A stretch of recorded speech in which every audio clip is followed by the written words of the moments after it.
നമസ്തേ. ശ്രീഭദ്ര വാസ്തുവിൻ്റെ പുതിയൊരു വീഡിയോയിലേക്ക് ഏവർക്കും സ്വാഗതം. നമ്മളിവിടെ ഇന്ന് ചർച്ച ചെയ്യുന്നത് ഒരു വീടിൻ്റെ പരിസരത്ത് പരിപാലിക്കാവുന്ന വൃക്ഷങ്ങൾ ഏതൊക്കെയാണെന്ന് നമുക്ക് നോക്കാം. വൃക്ഷങ്ങളെ ഇത്രയധികം ആദരിക്കുകയും ബഹുമാനിക്കുകയും ചെയ്യുന്ന ഒരു സംസ്കാരം നമ്മുടെ ഭാരതത്തെ പോലെ മറ്റെവിടെയും കാണാൻ കഴിയില്ല എന്നാണ്. ഇതെല്ലാം മനസ്സിലാക്കിക്കൊണ്ട് തന്നെ നമ്മുടെ പൂർവികരായ ആചാര്യന്മാർ അവയുടെ ഗുണദോഷ ഫലങ്ങളെ മനസ്സിലാക്കി അതിന് പ്രത്യേക സ്ഥാനങ്ങളും കൽപ്പിച്ചിട്ടുണ്ട്. അതുകൊണ്ട് തന്നെ നമുക്ക് വാസ്തുശാസ്ത്രം അനുശാസിക്കുന്ന വൃക്ഷങ്ങൾ ഏതൊക്കെയാണെന്ന് നോക്കാം. പൂർവസ്യാം ബകളോ പടച്ച ശിവതോ വാച്യാം തതോ തുമ്പര എന്ന് തുടങ്ങുന്ന ചന്ദ്രികാ സിദ്ധാന്തമനുസരിച്ച് കിഴക്ക് പൂവരിഞ്ഞിയും പേരാലും പരിപാലിക്കാവുന്നതാണ്. അതേപോലെ തന്നെ തെക്ക് ഭാഗത്ത് അത്തിയും പുളിയും, പടിഞ്ഞാറ് ഭാഗത്ത് അരയാലും ഏഴിലമ്പാലയും പരിപാലിക്കാവുന്നതാണ്. അതേപോലെ ഗൃഹത്തിൻ്റെ വടക്ക് ഭാഗത്ത് ഇത്തിയും പുന്നയും നാഗമരവും പരിപാലിക്കാവുന്നതാണ്. കിഴക്ക് ഭാഗത്ത് പ്ലാവും, തെക്ക് ഭാഗത്ത് കവുങ്ങും, പടിഞ്ഞാറ് ഭാഗത്ത് തെങ്ങും, വടക്ക് ഭാഗത്ത് മാവും അതിവിശേഷമാണെന്നാണ് ആചാര്യന്മാർ സൂചിപ്പിക്കുന്നത്.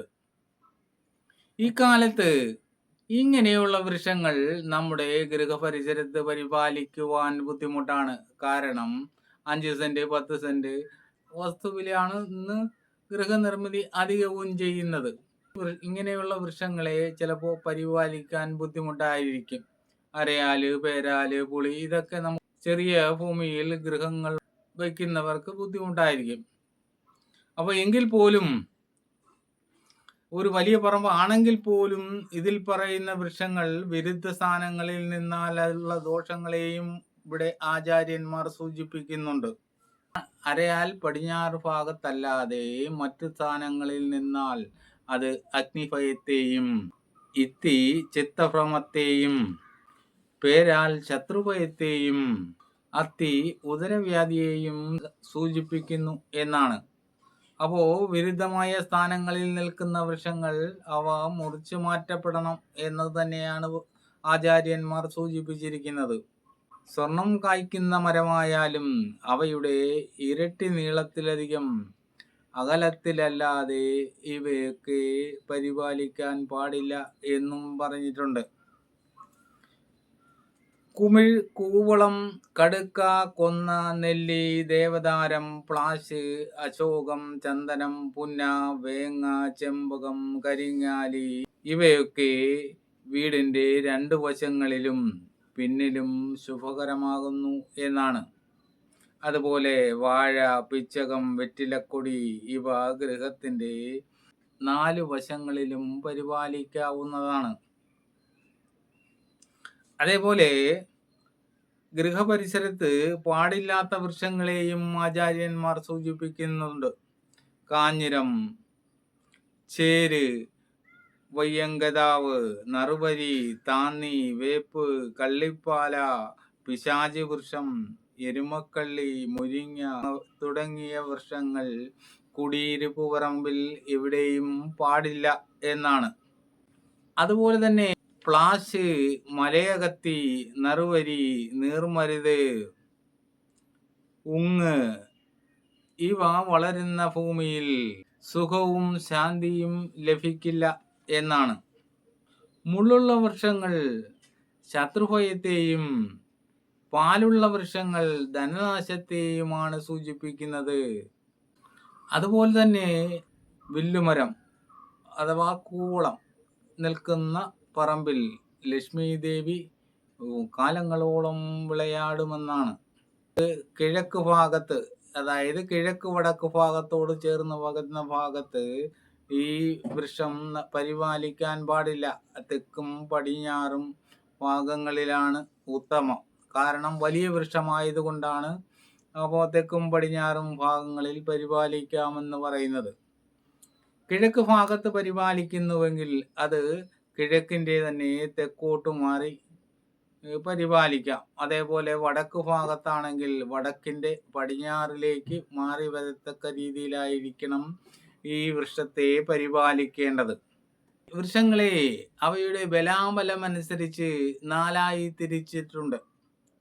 പ്ലാവ്, ആഞ്ഞിലി തുടങ്ങിയ ഉള്ളിൽ കാതലുള്ള വൃക്ഷങ്ങളെ അന്തസാര വൃക്ഷങ്ങളെന്നും, തെങ്ങ്, പന തുടങ്ങിയ പുറമേ കാതലുള്ള വൃക്ഷങ്ങളെ ബഹിർസാര വൃക്ഷങ്ങളെന്നും, പുളി, തേക്ക് തുടങ്ങിയ മൊത്തം കാതലുള്ള വൃക്ഷങ്ങളെ സർവസാര വൃക്ഷങ്ങളെന്നും, അതേപോലെ തന്നെ മുരിങ്ങ, മുരുക്ക് തുടങ്ങിയ കാതലില്ലാത്ത വൃക്ഷങ്ങളെ നിസാര വൃക്ഷങ്ങളെന്നുമാണ് അറിയപ്പെടുന്നത്.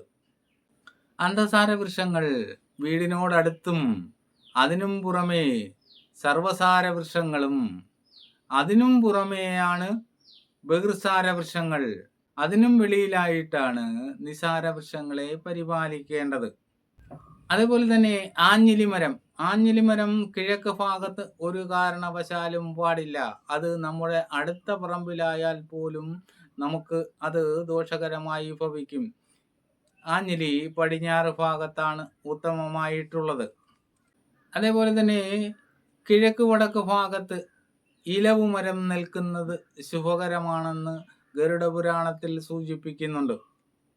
അതേപോലെ 4 കോണുകളിലും, അതായത് മീനം, മിഥുനം, കന്നി, ധനു എന്നീ രാശികളിൽ 4 കോണുകളിലായിട്ട് മുള വളരുന്നത് ഉത്തമമാണെന്നും ഉത്തമമല്ല എന്നും 2 അഭിപ്രായം ആചാര്യന്മാർ സൂചിപ്പിക്കുന്നുണ്ട്. ജ്യോതിഷത്തിൽ നമുക്ക് ഓരോ നക്ഷത്ര ജാതകർക്കും ഉത്തമമായ വൃക്ഷങ്ങളെയും സൂചിപ്പിക്കുന്നുണ്ട്. ഏതൊക്കെയാണെന്ന് നമുക്കൊന്ന് നോക്കാം.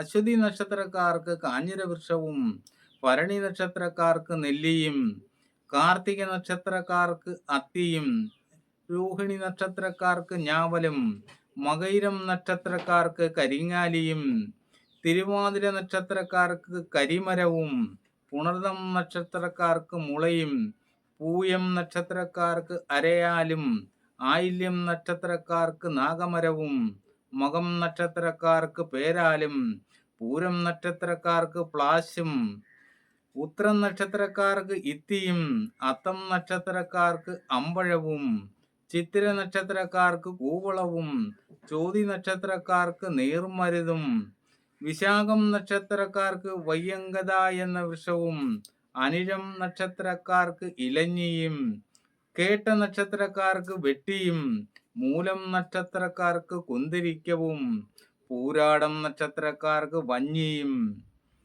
ഉത്രാടം നക്ഷത്രക്കാർക്ക് പ്ലാവും, തിരുവോണം നക്ഷത്രക്കാർക്ക് എരുക്കും, അവിട്ടം നക്ഷത്രക്കാർക്ക് മുരിങ്ങയും, ചതയം നക്ഷത്രക്കാർക്ക് കടമ്പും, പൂരുരുട്ടാതി നക്ഷത്രക്കാർക്ക് തേന്മാവും, ഉത്രട്ടാതി നക്ഷത്രക്കാർക്ക് കരിമ്പനയും, രേവതി നക്ഷത്രക്കാർക്ക് ഇരിപ്പയും എന്നീ വൃക്ഷങ്ങളാണ് ജ്യോതിഷത്തിൽ വിവരിക്കുന്നത്. അപ്പോൾ ഇവയെ നമ്മുടെ ഗൃഹപരിസരത്ത് ഉത്തമമായ സ്ഥാനങ്ങളിൽ പരിപാലിക്കാവുന്നതാണ്. ഉത്തമമായ സ്ഥാനങ്ങൾ എന്ന് പറയുമ്പോൾ കിഴക്ക് വടക്ക് ഭാഗത്തൊക്കെ വരുന്നത് വലിയ വൃക്ഷങ്ങളാണെങ്കിൽ അവ പരിപാലിക്കാൻ പാടില്ല. മുൻകാലങ്ങളിൽ ഇത് വൃക്ഷങ്ങളെ ഓരോ സ്ഥാനങ്ങളിലും പറഞ്ഞിരിക്കുന്നത് അത് വലിയ പറമ്പുകളായിരുന്നു. അപ്പോൾ അതുകൊണ്ടാണ് കിഴക്ക് ഭാഗത്ത് പൂവരിഞ്ഞിയും പേരാലും പറയുന്നത്. പേരാലൊക്കെ എന്ന് പറയുമ്പോൾ നമ്മൾ കിഴക്ക് ഭാഗത്ത് വളരെ അകലത്തിലായിരിക്കണം, എങ്കിൽ മാത്രമേ അതിൻ്റെ പ്രയോജനം കിട്ടൂ. മുൻകാലങ്ങളിൽ ഇത് കൊട്ടാരങ്ങളും അതേപോലെയുള്ള കെട്ടിടങ്ങൾ നിർമ്മിക്കാൻ വേണ്ടി സൃഷ്ടിക്കപ്പെട്ടതാണ് വാസ്തുശാസ്ത്രം. അതുകൊണ്ട് തന്നെയാണ് ഇങ്ങനെ വലിയ വൃക്ഷങ്ങളെയൊക്കെ സൂചിപ്പിക്കുന്നത്.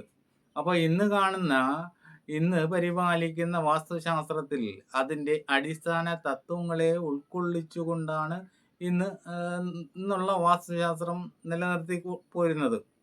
ഇത് മനസ്സിലാക്കിക്കൊണ്ടായിരിക്കണം നമ്മൾ ഓരോ വൃക്ഷങ്ങളെയും പരിപാലിക്കേണ്ടത്. ഒരു ഗൃഹത്തിലേക്ക് ആവശ്യമായ ഔഷധ സസ്യങ്ങൾ പരിപാലിക്കേണ്ടത് ആ ഗൃഹത്തിൻ്റെ വടക്ക് ഭാഗത്തായിരിക്കണമെന്നാണ്. അപ്പോൾ വടക്ക് ഭാഗത്ത് നമ്മൾ തയ്യാറാക്കിയെടുക്കുന്ന ഔഷധ സസ്യങ്ങൾ, അതിൽ കിട്ടുന്ന ഔഷധങ്ങൾ നമുക്ക് ആ ഗൃഹത്തിൽ വസിക്കുന്നവർക്ക് ഏറെ ഗുണപ്രദമായിരിക്കുമെന്നാണ്. അതേപോലെ തന്നെ ഭാരതീയർ അരയാലിനെ പവിത്ര വൃക്ഷമായിട്ടാണ് സങ്കല്പിച്ചിരിക്കുന്നത്. ശ്രീബുദ്ധന് ജ്ഞാനോദയമുണ്ടായതും ബോധിവൃക്ഷ ചുവട്ടിലിരുന്നാണ്. ബോധിവൃക്ഷ ചുവട്ടിൽ എന്ന് പറയുമ്പോൾ അരയാലിൻ്റെ ചുവട്ടിലാണ്. അതേപോലെ തന്നെ ശിവന്റെ അംശാവതാരമായ ദക്ഷിണാമൂർത്തി ജ്ഞാനം ഉപദേശിച്ചു കൊടുത്തതും അരയാൽ ചുവട്ടിലിരുന്നു കൊണ്ടാണെന്നാണ് സങ്കല്പം. ശനിദോഷ പരിഹാരത്തിന് അരയാൽ പ്രദക്ഷിണം ഉത്തമമാണ് എന്നാണ് ആചാര്യമതം. മൂലതോ ബ്രഹ്മരൂപായ മധ്യതോ വിഷ്ണുരൂപണേ അഗ്രതോ ശിവരൂപായ വൃഷരാജായതേ നമഃ എന്ന മന്ത്രം ചൊല്ലി 7 വലം വയ്ക്കണമെന്നാണ് നിയമം. അതേപോലെ ഇടിമിന്നൽ മൂലമുണ്ടാകുന്ന വൈദ്യുത കാന്തിക ശക്തികളെ സ്വീകരിച്ച് ഭൂമിയിലെത്തിക്കാനുള്ള കഴിവ് അരയാലിനെ പ്രസിദ്ധമാക്കുന്നു എന്നാണ്. അതുകൊണ്ട് തന്നെയാണ് കൊട്ടാരങ്ങളുടെയും അമ്പലങ്ങളുടെയും പരിസരത്ത് ഈ അരയാലിനെ കൂടുതലും പരിപാലിച്ചു കാണുന്നത് എന്നാണ്. അപ്പോൾ എന്തിനേറെ പറയുന്നു, 4 ആൾ കൂടുന്ന കവലകളിൽ പോലും അരയാലിനെ പരിപാലിച്ചു കാണുന്നതിൻ്റെ രഹസ്യം ഇതാണ് എന്ന് നമുക്ക് മനസ്സിലാക്കാൻ കഴിയും. പൂർവികരായ ആചാര്യന്മാർ ഇതിനെയെല്ലാം മനസ്സിലാക്കിയിരുന്നു എന്ന് വേണം കാണാൻ. ഇങ്ങനെയൊക്കെ വൃക്ഷസ്ഥാനങ്ങളും ഒക്കെ പറയുന്നു എങ്കിലും കിഴക്ക് ഭാഗത്ത് തുറസായ സ്ഥലം വരേണ്ട സ്ഥാനമാണ്. അതായത് പ്രഭാത സൂര്യനെ മറയ്ക്കുന്ന വൃക്ഷങ്ങളൊന്നും വരാൻ പാടില്ല. അപ്പം ഞാൻ നേരത്തെ പറഞ്ഞതുപോലെ മുൻകാലങ്ങളിൽ ഇത് വലിയ പറമ്പുകളായിരുന്നു. അപ്പോൾ അതുകൊണ്ടാണ് ഈ വൃക്ഷങ്ങളെയൊക്കെ ഇവിടെ ആചാര്യന്മാർ പറഞ്ഞിരുന്നത്. അപ്പോൾ ഇന്ന് ചെറിയ പറമ്പുകളായതിനാൽ കിഴക്ക് ഭാഗത്ത് വലിയ വൃക്ഷങ്ങളെ പരിപാലിക്കാതിരിക്കുക. തെക്കും പടിഞ്ഞാറും ഭാഗങ്ങളിൽ ശാസ്ത്രം നിർദ്ദേശിക്കുന്ന വൃക്ഷങ്ങളും മറ്റു വലിയ വൃക്ഷങ്ങളും നമുക്ക് പരിപാലിച്ചുകൊണ്ട് ആ ഗൃഹവാസികൾക്ക് ഉത്തമമായ ഒരു ജീവിതം നയിക്കാൻ കഴിയുമെന്നുള്ളതാണ്. അപ്പോൾ ഇങ്ങനെയുള്ള അറിവുകൾ നേടുവാൻ നിങ്ങൾ ഈ ചാനൽ സബ്സ്ക്രൈബ് ചെയ്യുക. വീഡിയോ ഇഷ്ടപ്പെട്ടാൽ ലൈക്ക് ചെയ്യാനും ഷെയർ ചെയ്യാനും മറക്കരുത്. അടുത്ത വീഡിയോ കാണുന്നത് വരെ നിങ്ങൾക്കെൻ്റെ നമസ്കാരം.